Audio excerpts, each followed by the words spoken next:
Tes rekamnya ya.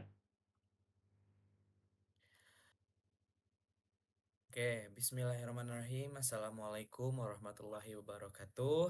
Yang terhormat Bapak Wildan Budiawan, STMKOM selaku dosen pengampu mata kuliah basis data, serta rekan-rekan sekalian, perkenalkan kami dari kelompok satu yang beranggotakan Irgi Muhammad Fadel, Muhammad Ali Kadim, dan Farid Fatur Rahman. Nah, pada kesempatan kali ini kami akan mengadakan laporan tugas akhir yang berjudul Reverse Engineering Basis Data STEAM Platform. Nah, saya akan membawakan bagian pendahuluan hingga bagian deskripsi umum dan proses bisnis. Untuk bagian selanjutnya akan dilanjutkan oleh rekan-rekan saya. Baik, langsung saja kita mulai. Oke, mulai dari yang pertama yaitu di sini ada latar belakang yang dimana di era digitalisasi yang semakin masif seperti sekarang, industri hiburan, khususnya video, game telah berkembang menjadi salah satu sektor ekonomi kreatif terbesar di dunia. Nah, keberhasilan industri ini terlepas dari peran penting platform di distribusi digital yang mampu mengelola jutaan pengguna transaksi dalam jumlah yang sangat besar.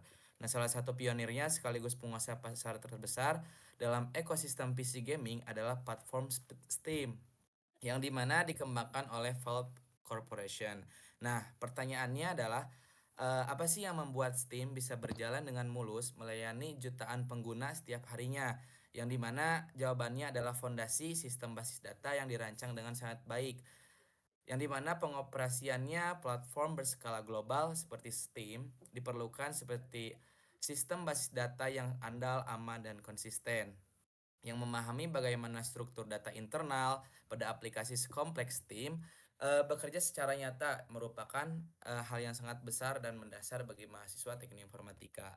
Nah, oleh karena itu dalam tugas ini kami menerapkan metode reverse engineering atau rekayasa balik, yaitu sebuah pendekatan di mana kita menganalisis sebuah sistem yang sudah ada kemudian memetakan kembali arsitektur basis datanya. Nah, lanjut, terdapat juga rumusan-rumusan masalah yang telah kami rangkum, yang dimana yang pertama ada dari latar belakang tersebut kami menyusun 4 pertanyaan. Nah, pertama bagaimana sih deskripsi umum serta cakupan modul utama dalam ekosistem platform Steam. Yang kedua, bagaimana proses bisnis, aturan data, dan alur data dirancang pada setiap fitur operasional Steam. Yang ketiga, bagaimana representasi struktur data tersebut dalam bentuk Physical Data Model atau PDM. Dan yang keempat, bagaimana pengimplementasian hasil analisis tersebut ke dalam script data definition language atau DDL berbasis MySQL. Nah, terdapat juga tujuan penulisan-penulisannya, yang dimana tujuan pertama adalah mengidentifikasi pilar-pilar modul utama yang menyusun esensi inti dari platform Steam. Tujuan kedua yaitu memetakan logika bisnis, batasan atau batasan dan ekosistem data yang diterapkan dalam sistem basis data Steam. Tujuan yang ketiga adalah visualisasi rencana fisik berupa physical data model yang sesuai standar, dan tujuan yang keempat adalah pengimplementasian struktur tabel menggunakan script SQL, DDL serta memverifikasinya melalui diagram tool basis data yaitu the Beaver. Oke, lanjut. Lanjut ke bagian pembahasan yang dimana Steam adalah platform distribusi digital yang dikembangkan oleh Valve Corporation. Pertama kali diluncurkannya pada September 2003. Nah, Steam kini telah berkembang menjadi pasar digital terbesar untuk industri PC gaming di dunia. Hingga saat ini, Steam melayani jutaan pengguna aktif setiap harinya dan menyediakan akses ke puluhan ribu judul permainan.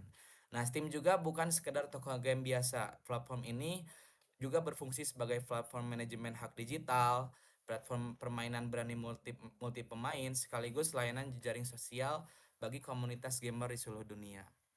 Nah, dengan cakupan fungsi yang seluas itu, Steam tentu membutuhkan arsitektur data dasar yang sangat kompleks dan terstruktur.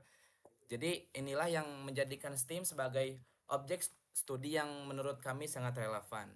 Nah, yang pertama terdapat beberapa 4 pilar modul utama yang dapat mempresentasikan ekosistem di dalam inti Steam. Nah, yang pertama ada manajemen akun pengguna dan katalog game. Oke, di modul ini menangani seluruh siklus hidup data si pengguna, mulai dari pendaftaran akun baru, proses autentifikasi dan keamanan login, perlindungan data profil, hingga manajemen katalog produk game yang dipublikasikan oleh para pengembang. Nah, basis data pada modul ini harus dirancang agar mampu menyajikan informasi katalog yang dinamis dan dapat diakses secara masif oleh jutaan pengunjung toko secara bersamaan. Nah, pilar kedua terdapat transaksi pembelian game, checkout. Nah, modul ini mengatur seluruh logika bisnis yang berhubungan dengan aktivitas jual beli, mulai dari penggunaan menambahkan game ke keranjang belanja digital, kalkulasi total biaya, integrasi berbagai metode pembayaran, menerbitkan invoice atau bukti transaksi resmi, hingga pencatatan sejarah finansial pengguna. Ya, lanjut di pilar ketiga terdapat pustaka game pengguna atau perpustakaan. Nah, yang dimana setelah transaksi berhasil, modul ini bertugas mencatat hak kepemilikan digital pengguna atas suatu game tersebut. Nah, selain mencatat kepemilikan, modul ini juga bertanggung jawab melacak durasi waktu bermain secara real time, mengakumulasi total jam bermain, serta mencatat kapan terakhir kali pengguna memainkan game tersebut. Nah, terakhir ada pilar yang keempat yaitu komunitas sosial game. Nah, di modul ini mengelola seluruh interaksi sosial antar pengguna di luar aktivitas bermain seperti sistem pertemanan, pengiriman pesan atau dialog teks, penulisan ulasan atau review game secara publik, hingga kontribusi konten di halaman komunitas SIM. Nah, dapat kita simpulkan bahwa melalui pembagian keempat pilar ini, kami dapat memetakan secara sistematis bagaimana si keterkaitan antar entitas data, aturan konsistensi, dan aliran data dirancang untuk menghasilkan platform distribusi digital yang aman, sinkron, dan scalable. Oke, lanjut ke bagian 2B, yang dimana deskripsi spesifik proses bisnis dan aturan bisnis. Nah, di sini saya akan menjelaskan secara spesifik proses bisnis, aturan data, dan alur data dari masing-masing fitur. Di sini kita akan melihat bagaimana eh, logika yang ada di aplikasi Steam dapat diterjemahkan menjadi aturan-aturan yang konkret dan masuk itu dalam basis data. Oke, yang pertama ada fitur manajemen akun pengguna dan game katalog. Nah, pada proses ini registrasi dan manajemen akun pengguna ketika si seseorang itu pertama kali ingin menggunakan Steam. Nah, mereka tuh wajib melakukan pendaftaran, mengisi formulir, memuat tiga data utama yaitu alamat email aktif, kata sandi, dan nama pengguna. Nah, setelah alamat email dikirimkan, sistem akan memvalidasi data tersebut, memastikan tidak ada data yang kosong, tidak ada email dan nama pengguna yang sudah digunakan akun lain, sehingga sebelum akhirnya membuat profil akun yang sah di dalam basis data. Nah, lanjut kepada proses kedua yaitu publikasi katalog oleh developer. Nah, di sini para pengembang atau penerbit game memasukkan informasi-informasi produk dashboard internal Steam yang disebut Steamworks. Data akan dimasukkan meliputi judul game, deskripsi produk, genre, nama pengembang, harga jual standar, dan tanggal rilis. Nah, oke lanjut. Di sini ada aturan data yang dimana dari dua proses bisnis tadi dapat diidentifikasikan tiga aturan data utama yang harus ditegakkan di dalam basis data. Nah, aturan yang pertama, setiap akun diidentifikasikan oleh satu user ID unik yang dibuat secara otomatis oleh sistem menggunakan mekanisme auto increment. Nah, yang kedua, email dan pengguna bersifat mutlak, unik di seluruh sistem, artinya tidak boleh ada akun yang lebih menggunakan dua akun yang lebih menggunakan satu email. Nah, nama pengguna dibuat secara semenarik mungkin dan bebas. Nah, aturan ketiga, setiap produk game wajib memiliki game game ID yang unik. Nah, judul dan harga standar yang terdefinisi.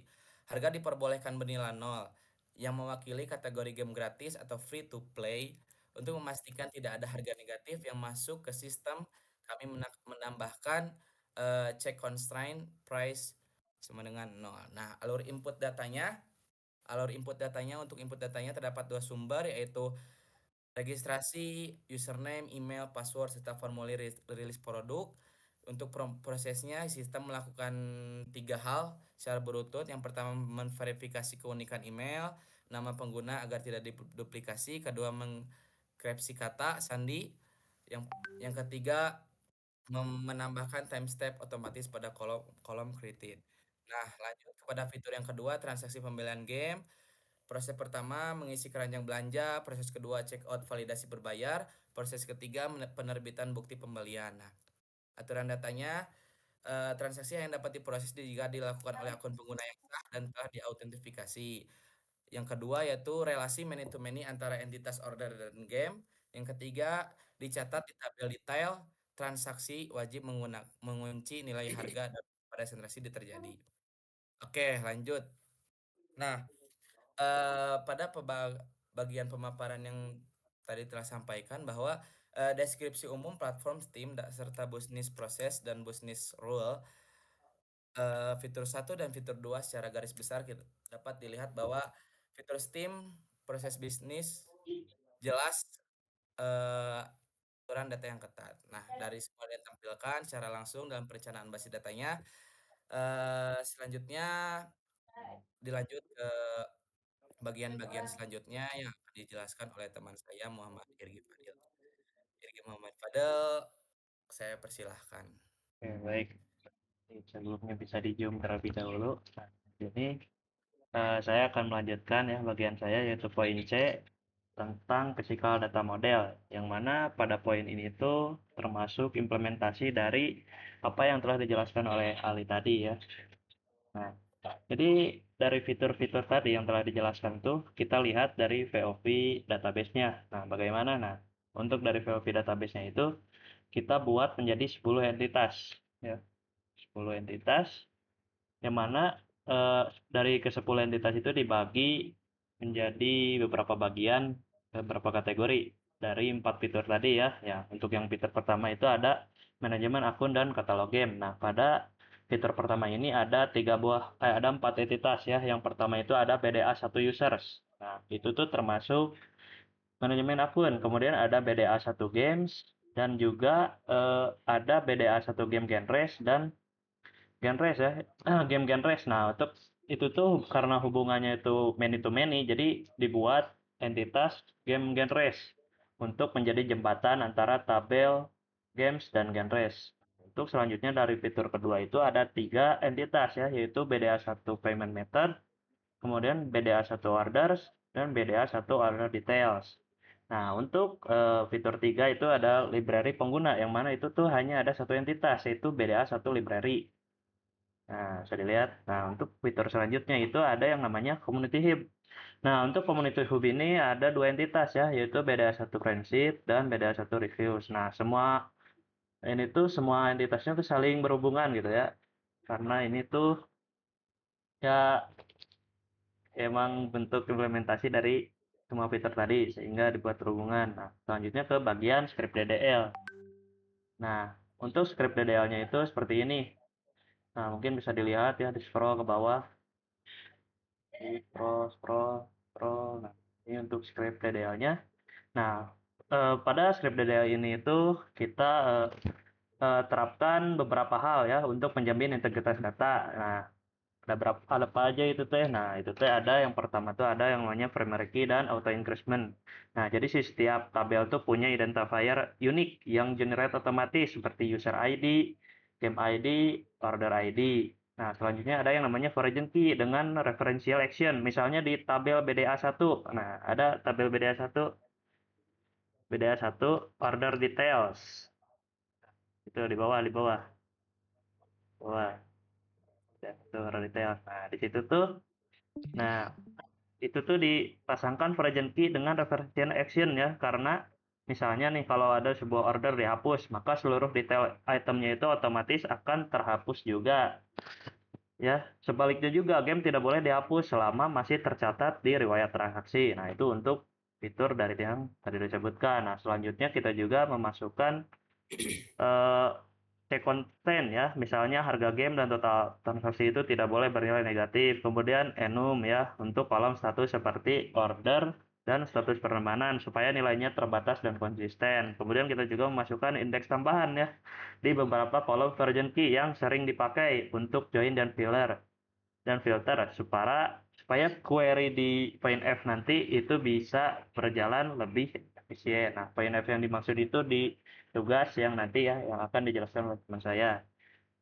Nah, nah setelah seluruh script DDL ini berhasil kami eksekusi ya tanpa error, kami itu melakukan verifikasi ya apakah si diagramnya itu sama dengan ya PDA yang telah kita buat tadi. Nah, hasilnya tuh dapat dilihat di gambar sini. Nah, hasilnya tuh sama gitu. Ini menunjukkan bahwasanya implementasi di database ini sudah sesuai dengan PDM yang tadi dibuat. Mungkin itu yang dapat saya jelaskan.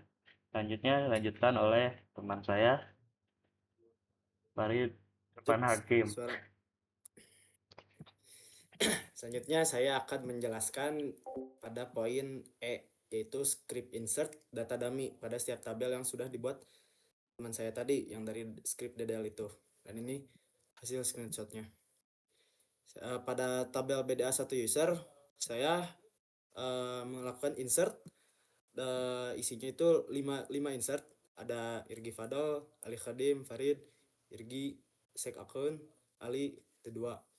Pada tabel itu ada username, email, dan password hash sesuai dengan PDM-nya. Lalu dan ini hasilnya di Debiver. Passwordnya sudah di hash. Lalu ada pada tabel genre, saya masukkan action, horror, RPG, strategi, dan simulation. Pada tabel genre ini hanya ada genre name. Lalu ada payment method, isinya ada Steam Wallet, Dana, credit card, bank transfer, dan PayPal.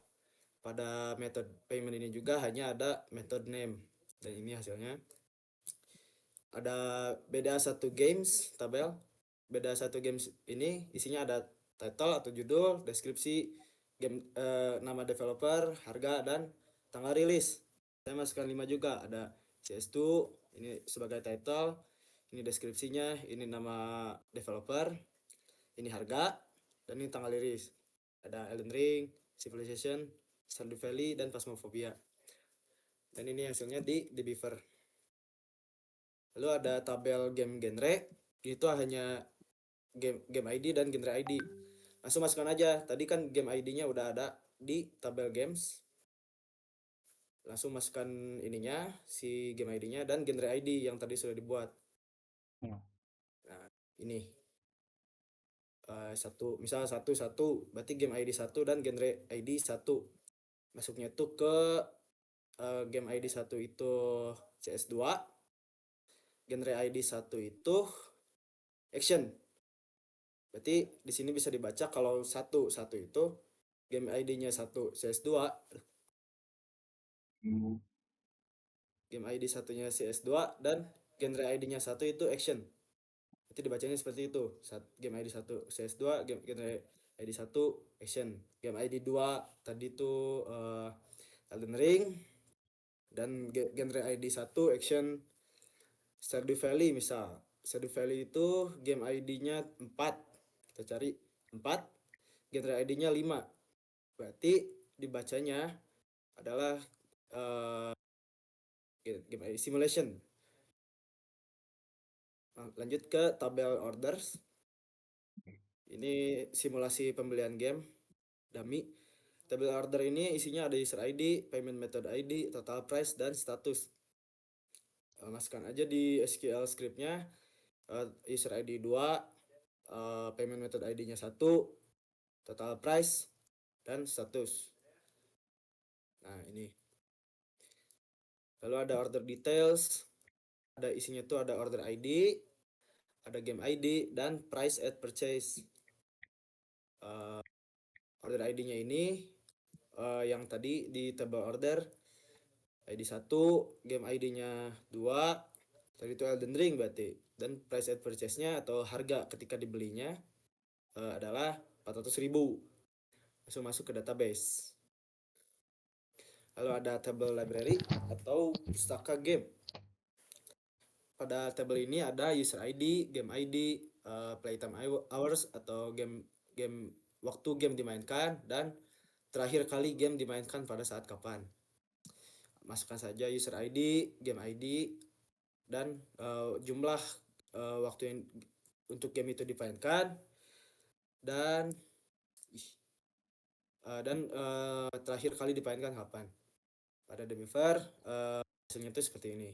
Library ID-nya 1 baru, user ID yang tadi sudah dipakai langsung dimasukkan di script SQL, game ID juga, playtime hours baru, dan last played baru. Lalu ada table friendship atau pertemanan pada community hub. Di ini isinya tuh ada sender ID, receiver ID, dan status. Sender ID misal 2, 3, 4 berarti sender ID 2 atau sender ID 2 mengirimkan ke receiver ID 3, statusnya apa? Pending. Dan ada table BDA1 reviews. Ini untuk di community hub. Ada user ID, game ID, review text, dan recommended status. Ini dua, user ID-nya 2, game ID-nya 2. Berarti user ID itu 2 tuh tadi tuh si Ali, dan game ID 2-nya itu Elden Ring. Ali mereview kalau Elden Ring itu bagus, harus main, recommend. Dan ada beberapa review lainnya juga. Nah, lalu ada poin ke terakhir, yang poin F itu script query. Jadi ini tuh script SQL untuk menampilkan data sesuai dengan kebutuhan beserta hasilnya. Nah, query 1 saya melakukan script query untuk list user saja. Jadi isinya itu select user ID, username, email, dan created ad dari from PDA1 user, order by username. Nah, bisa dilihat ini ada user ID, username, email, dan kapan dibuatnya created ad. Lalu query 2 saya melakukan tampilan halaman store atau gamenya ada apa saja.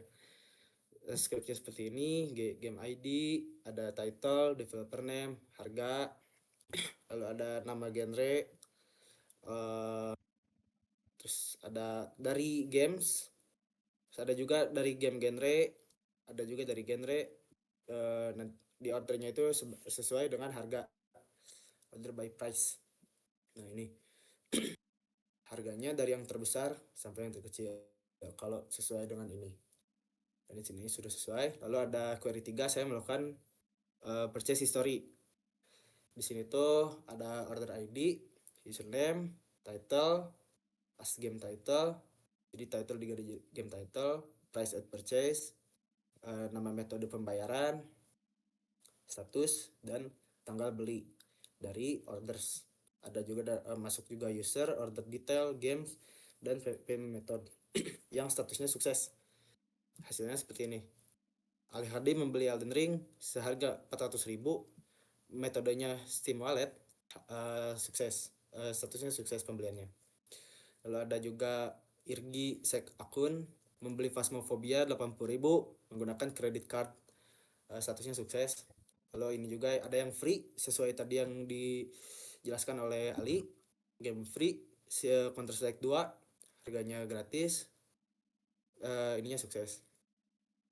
Lalu ada query 4 itu tab library game. Nah, di itu scriptnya ada username, ada judul, developer name, playtime hours, last played, dan acquired ad dari library. Joinnya users dan games. Nah, ini. Jadi Ali user punya game title ini. Nah, game title ini developernya ini.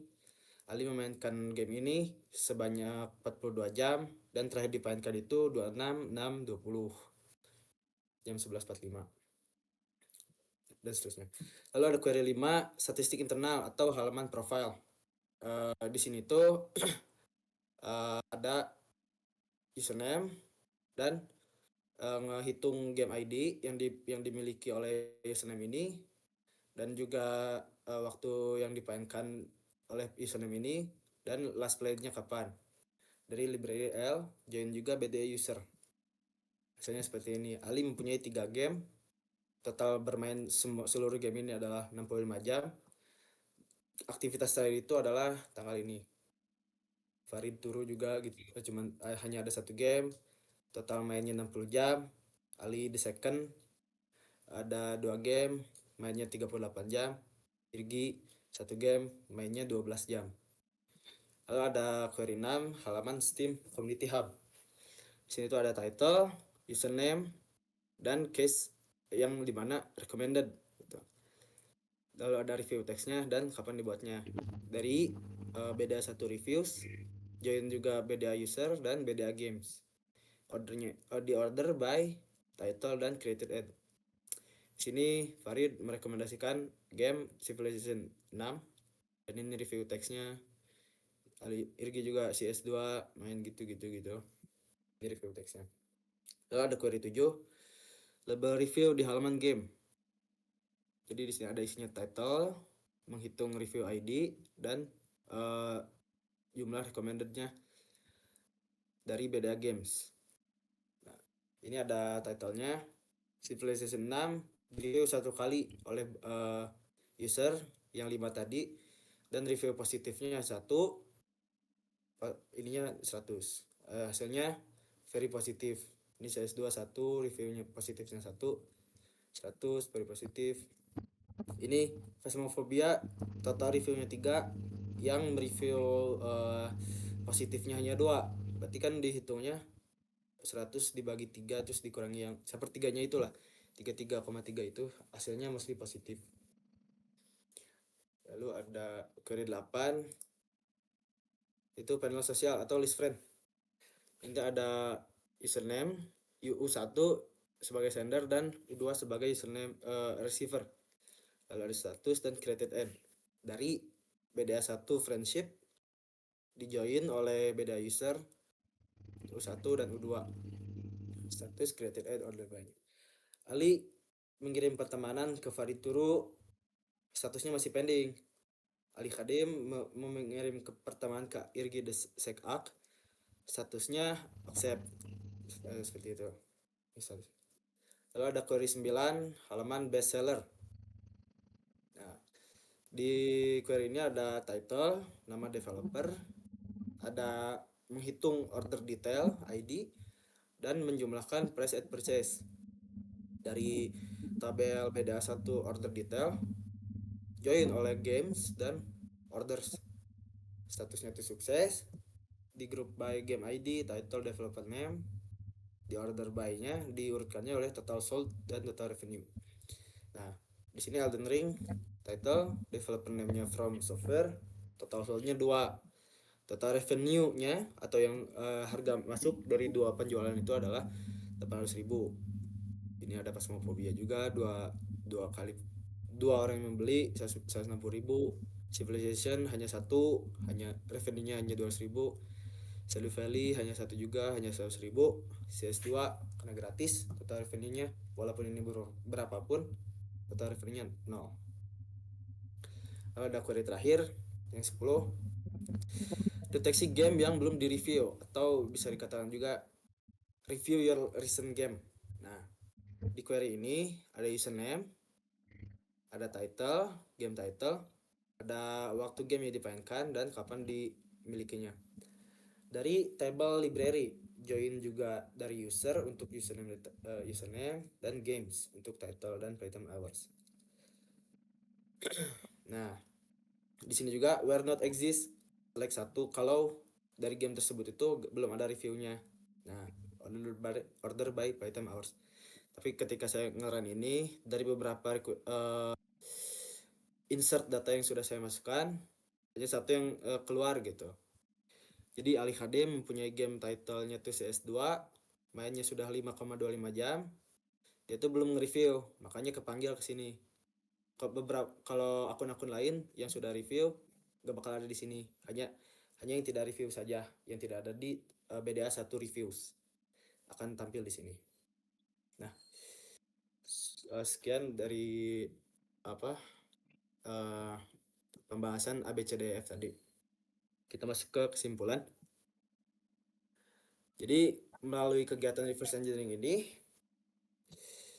basis data pada platform Steam, kami sebagai kelompok 1 itu mencapai seluruh tujuan penulisan yang telah ditetapkan. Pertama ada identifikasi mode utama Steam, kayak ada apa saja di Steam itu seperti manajemen akun pengguna, transaksi pembelian, pustaka game, dan community hub.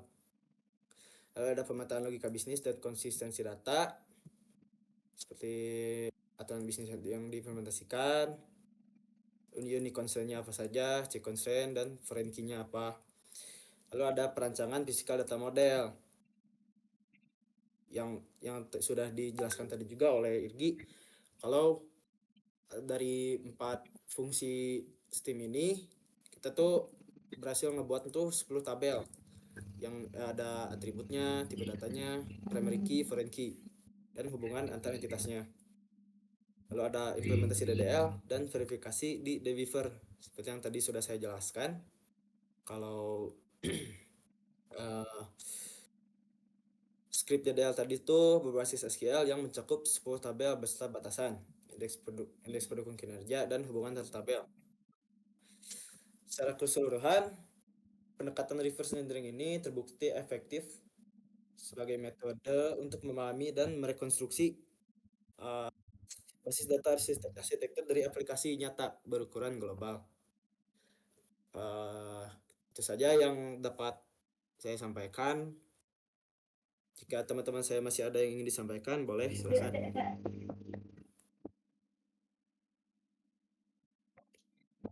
Oke, mungkin dicukupkan presentasi dari kelompok 1. Kurang lebihnya mohon maaf. Wabillahi taufiq wadayah. Wassalamualaikum warahmatullahi wabarakatuh.